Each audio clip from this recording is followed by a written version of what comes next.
നമസ്കാരം. ഔട്ട്ലൈൻ കേരള ന്യൂസിലേക്ക് സ്വാഗതം. കോട്ടയം മാഞ്ഞൂരിലെ പ്രവാസി വ്യവസായി ഷാജിമോനെതിരെ ആരോപണവുമായി പഞ്ചായത്ത് മെമ്പർ.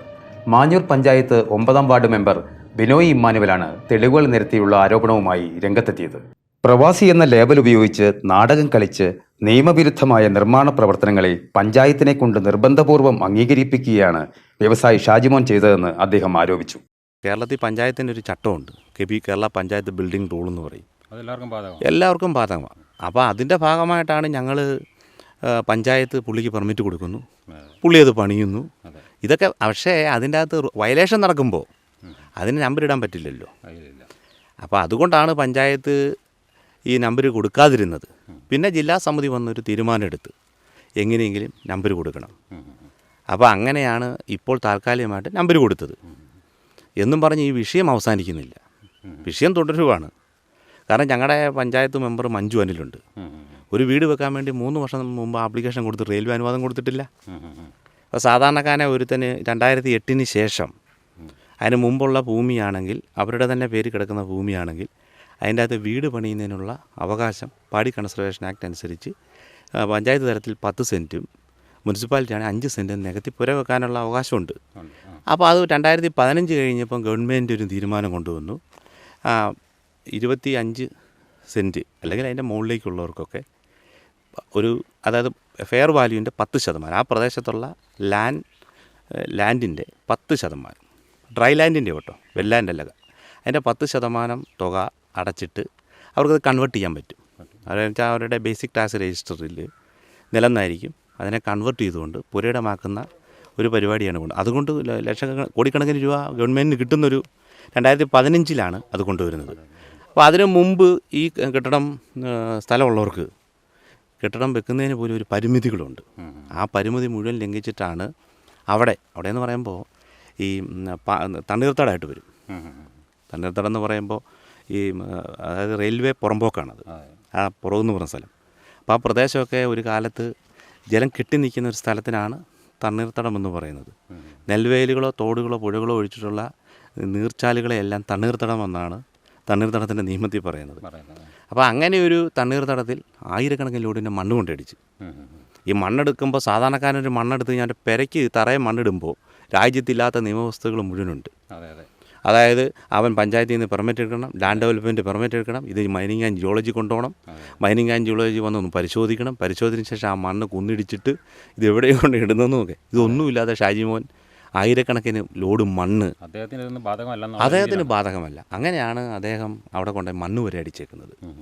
തന്നെയുമല്ല, റെയിൽവേയുടെ NOC എന്ന് പറയുന്ന ആദ്യത്തെ നിലയ്ക്കുള്ള റെയിൽവേ NOC എടുത്തിരിക്കുന്നത്. പിന്നീട് റെയിൽവേയുടെ NOC അദ്ദേഹത്തിനില്ല. അതുപോലെ തന്നെ PW എന്ന് പറയുന്ന ഒരാൾക്ക് നമുക്കറിയാം 3 മീറ്റർ വലിച്ചു വെക്കണം. PW നോട്ടിഫൈഡ് റോഡ് SH15 ഞങ്ങളുടെ ആ റോഡ്, 3 മീറ്റർ. ഇതിന് സ്റ്റേറ്റ് ഹൈവേ 15 എന്നാണ് പറയുന്നത്. 15 കടന്നു പോകുന്ന സ്ഥലത്താണ് ഈ ബിൽഡിംഗ് ഇരിക്കുന്നത്. അപ്പോൾ ആദ്യത്തെ 3 ഹൈറൈസ് 10 മീറ്റർ കൂടുമ്പോൾ ഇതിൻ്റെ അകത്തുനിന്ന് 1/2 മീറ്റർ വീതം പുറകോട്ട് വലിക്കേണ്ടിയിരിക്കുന്നു. അപ്പോൾ ആ ആക്സസ് ആ കെട്ടിടത്തിനില്ല. ഇതാണ് നമ്മൾ അതിനെ എതിർക്കാനായിട്ടുള്ള കാരണം. നമ്മൾ ആൾക്കാർ നോക്കുമ്പോൾ വലിയൊരു വ്യവസായനെ മാഞ്ഞൂർ പഞ്ചായത്ത് പീഡിപ്പിച്ചു, മാഞ്ഞൂർ പഞ്ചായത്ത് വഴി കിടത്തി, അങ്ങനെ പഞ്ചായത്തിന് നേരെ വലിയ ആക്രമണമല്ല അഴിച്ചുവിട്ടത്. യഥാർത്ഥ സത്യം എന്നതാ. ആരെങ്കിലും ചാനലുകാർ, ഇപ്പം നിങ്ങളടക്കമുള്ള ചാനലുകാർ ഇത് പരിശോധിച്ചോ? യഥാർത്ഥത്തിൽ പഞ്ചായത്ത് വരണ്ടേ? എന്താണ് ഇതിൻ്റെ സംഭവം? ഞങ്ങളോടൊക്കെ ചോദിക്കണ്ടേ? അപ്പം ഞങ്ങളന്ന് പറഞ്ഞു കൊടുക്കത്തില്ലേ ഇന്ന പോണൊക്കെ സംഭവം? ഇത് ആരെങ്കിലും ഇന്ന് പറയുന്നത് കേട്ടുകൊണ്ട് ഷാജിമോൻ ഒരു വർത്തമാനം വെച്ചെന്ന് പറയുന്നു, ഉടനെ അതെല്ലാം വിശ്വസിക്കുന്നു, പിന്നെ ലൈവായിട്ട് ചെയ്യുന്നു, അവൻ കടക്കുന്നു വഴിയിൽ.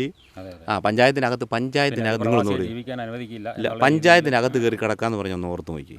പഞ്ചായത്തിൽ അന്ന് ഈ അംഗൻവാടി ടീച്ചറുമായിട്ടുമായിട്ട് ബന്ധപ്പെട്ട ഇൻ്റർവ്യൂ ഒരുപാട് പേര് ഇന്ന് പ്രവേശന കവാടത്തിലാണ് ഇദ്ദേഹം സത്യാഗ്രഹവുമായിട്ട് ബന്ധപ്പെട്ട് കട്ടിലിട്ട് കിടന്നത്.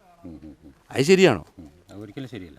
ഇദ്ദേഹം ഇതിപ്പോൾ അവിടെ ഇത് നടത്തിക്കോട്ടെ, ഹോട്ടലൊക്കെ നടത്താം, അത് അദ്ദേഹം കാശ് മുടക്കുന്നുണ്ടെങ്കിൽ അതിന് ഇൻകം പ്രോഫിറ്റോ അതെന്തെങ്കിലും അദ്ദേഹത്തിന് കിട്ടിക്കോട്ടെ, അതൊന്നും നമുക്കതിൻ്റെ അകത്ത് വിഷയമുള്ള കാര്യമല്ല. പിന്നെ സേവനമെന്ന് പറയരുത്. ഈ ക്ലബ്ബ് ലൈസൻസ് ആദ്യം ചോദിച്ചുകൊണ്ടിരുന്ന 5 ലക്ഷമാണ്, 3 പിന്നെ 2. അപ്പോൾ എന്തിനാ ക്ലബിന് ലൈസൻസ്? പറ, ഏത് ചാരിറ്റിയുടെ ഭാഗമായിട്ടാണ് അത് ചെയ്യുന്നത്? ശരിയാണ്. അതുപോലെ ഈ രാത്രിയിൽ 12 മണി വരെയൊക്കെയും ഈ മൈക്കിൻ്റെ സൗണ്ടും അത് ഇന്നാൾ ഈ കഴിഞ്ഞ ദിവസം ആരാണ്ട് പറഞ്ഞു അവിടെ നിന്ന് പോലീസ് വന്നാൽ നിർത്തിച്ചെന്നാണ് പറഞ്ഞത്. ബഹളം ആരാണ്ട് വിളിച്ചു പറയുമോ ഏണ്ടൊക്കെ ചെയ്തത് അതെനിക്കറിയില്ല. ഞാൻ കേട്ട കാര്യം കേട്ടോ, നമ്മൾ വിളിച്ചു പറഞ്ഞിട്ടില്ല. കാരണം എൻ്റെ വീട് അതുമായിട്ട് ഒരുപാട് അവിടെ അടുത്തുള്ള ആരോ വിളിച്ചു പറഞ്ഞിട്ട് പോലീസ് വന്ന് അവിടുത്തെ സൗണ്ട് പൊല്യൂഷൻ നിർത്തി. നമുക്കറിയാമല്ലോ സൗണ്ട് പൊല്യൂഷൻ്റെ അവസ്ഥ, അത് വലിയ ഗുരുതരമായ വിഷയമല്ലേ. രാത്രി എന്ന് പറയുന്ന മനുഷ്യൻ മനസമാനത്തോട് ജോലി ചെയ്ത് വന്ന് കിടക്കുമ്പോൾ ഷാജിക്ക് അത് ആനന്ദം നിർത്താകേണ്ട കാര്യമില്ല. പാവപ്പെട്ട ആളുകളൊക്കെ അവിടെ ഉണ്ട് തൊട്ടടുത്ത്. അതെ അതെ. തീർത്തും ദരിദ്രരായ ആളുകളൊക്കെ അവിടെ ദരിദ്രരെന്നല്ല ഞാൻ പറഞ്ഞ പാവങ്ങൾ, മനസ്സിലായോ? അവരുടെയൊക്കെ വീട് വലിയ ഇപ്പം AC ഒക്കെ പിടിപ്പിച്ച വലിയ അതിൻ്റെ അകത്തൊക്കെ ചിലപ്പോൾ ഈ സൗണ്ട് അങ്ങ് കയറി ചെന്നൊന്നും ഇരിക്കത്തില്ല. പക്ഷെ സാധാരണക്കാരൻ്റെ വീട്ടിൽ ശരിയല്ലേ ഞാൻ പറഞ്ഞേ, ഈ ഒച്ച കൊണ്ട് അവന് ഉറങ്ങാൻ പറ്റൂ? പറ്റില്ല. ഒരു സാധാരണക്കാരന് ബാധകമാകുന്ന നിർമ്മാണ ചട്ടങ്ങൾ ഒരു പ്രവാസി ആയതുകൊണ്ട് മാത്രം ഒരാൾക്ക് ബാധകമാകാതിരിക്കുന്നത് കണ്ടു നിൽക്കാനാകില്ല എന്നും അദ്ദേഹം കൂട്ടിച്ചേർത്തു. പാവങ്ങൾക്കും പണക്കാർക്കും രണ്ടു നിയമമാകരുത്. ഇപ്പോൾ 4 സ്റ്റാർ ഫെസിലിറ്റിക്ക് ക്ലെയിം ചെയ്തുകൊണ്ടിരിക്കുന്ന ഈ ക്ലബ്ബ് 114 വർഷം പഴക്കമുള്ള ഗവൺമെന്റ് സ്കൂളിൽ നിന്ന് നിയമാനുസൃതമായ അകലത്തിലല്ല സ്ഥിതി ചെയ്യുന്നത്. ഇദ്ദേഹത്തിന്റെ പ്രവർത്തനങ്ങൾ നോക്കിക്കാണുമ്പോൾ ഒരു ബാർ ഹോട്ടൽ ചട്ടങ്ങളെ മറികടന്ന് ഉയർത്തിക്കൊണ്ടുവരുവാനുള്ള ശ്രമമായിട്ടാണ് തോന്നുന്നതെന്നും ബിനോയ് ഇമ്മാനുവൽ മാധ്യമങ്ങളോട് പറഞ്ഞു.